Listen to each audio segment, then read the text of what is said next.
Happy Tuesday!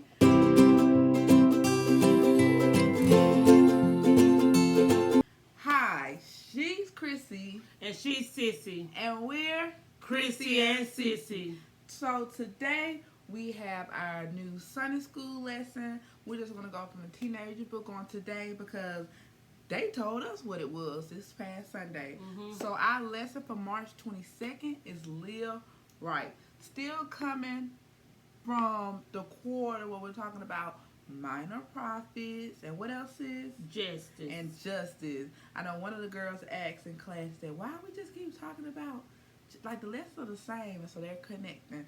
So this week we'll be coming from Micah 3 and 1 through 3, and then 9 through 12, verses 9 through 12, and then as well as Micah 6, 6 through 8. So this memory verse, Micah 6 and 8. All right. Okay, so just to kind of like recap, I like to kind of recap, and I like to remind you guys that this is our third minor prophet that we've talked about. We've talked about Amos, Habakkuk, and now we're talking about Micah.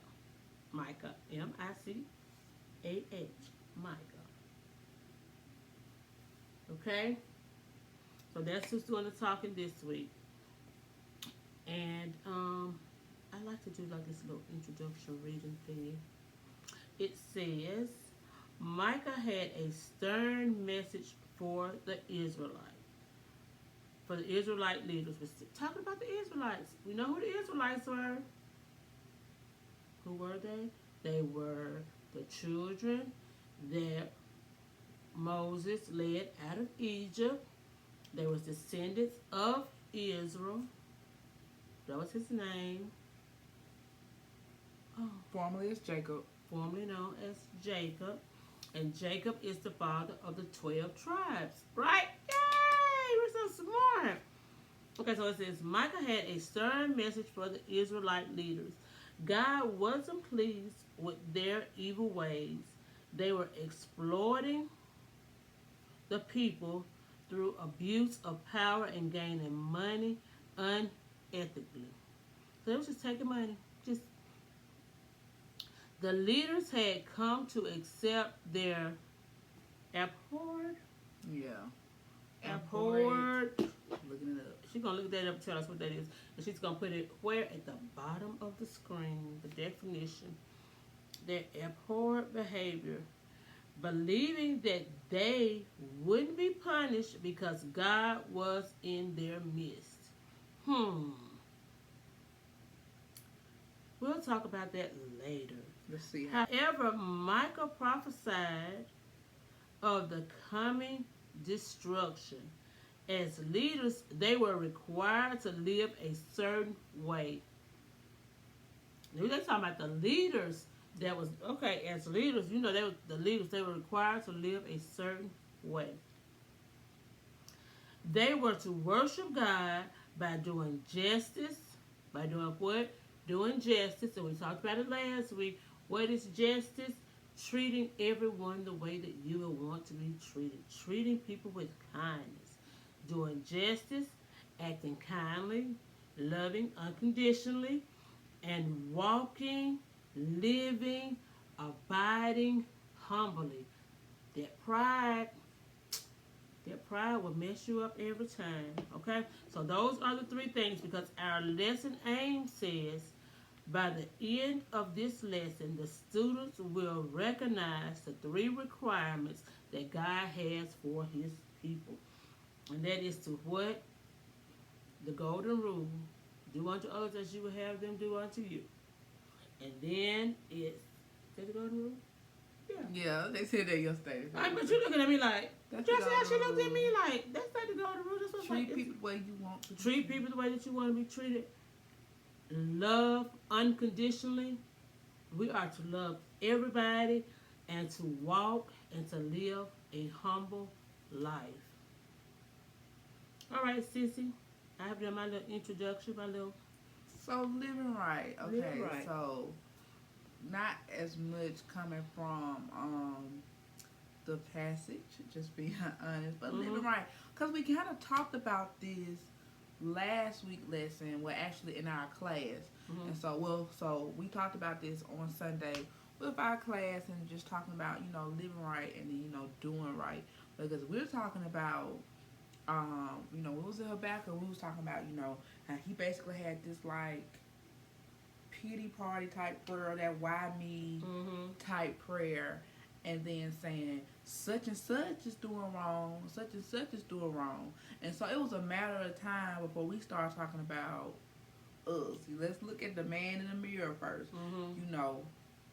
I don't even want to go into that scripture, but we talked about it in one video a long time ago when we felt like, okay, people could try to say something about us for starting this, and we were just like, well, if you got a stone, we always joke about, oh, we're going to get stoned. Mm-hmm. But okay, he who's without sin.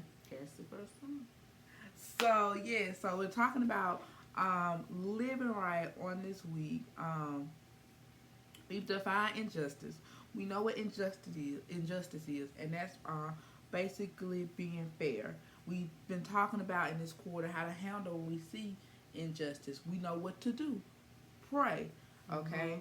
Mm-hmm. And then I love what Sis brought up about, treating others how you want to be treated. So, of course, you pray when you see injustice, but then we know we still have to do what's right. Mm-hmm. We talked about this in class, and we talked about, how our friends would do stuff and won't get in trouble. But let us do that one little thing, and we're in trouble. And basically, I think somebody even said, it probably was you, who was like, when we choose to do wrong, we always gonna get caught. Mm-hmm.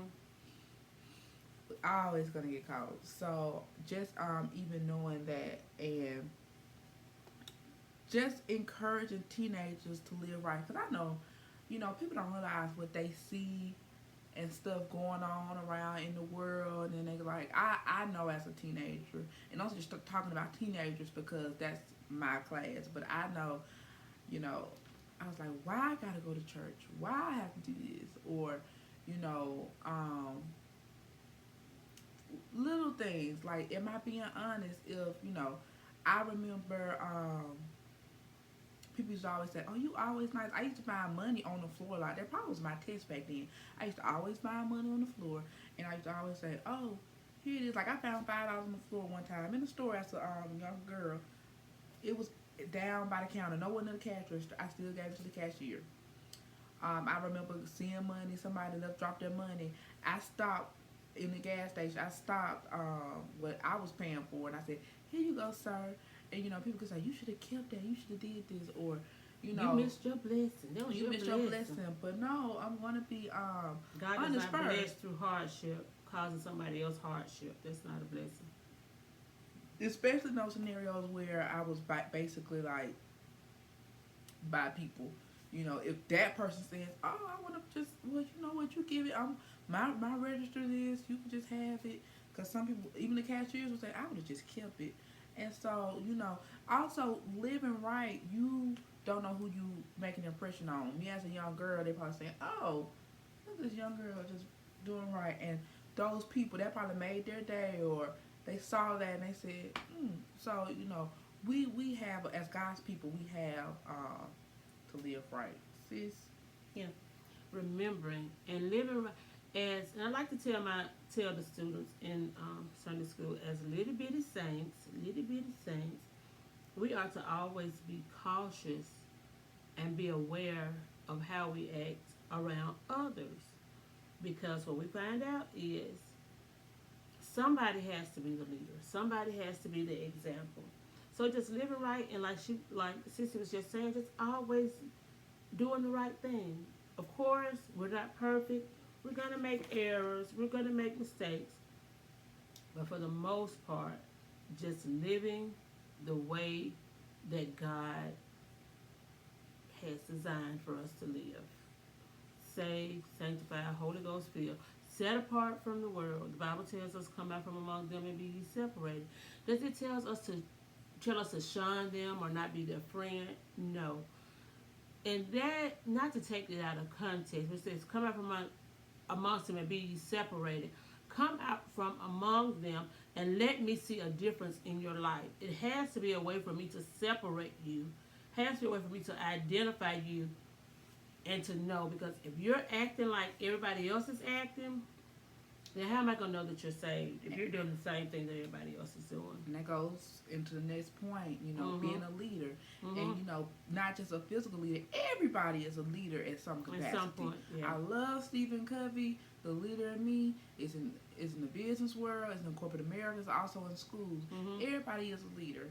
So what Micah was telling the Israelites, hey, you're a leader. You should exemplify justice, mercy, and humility.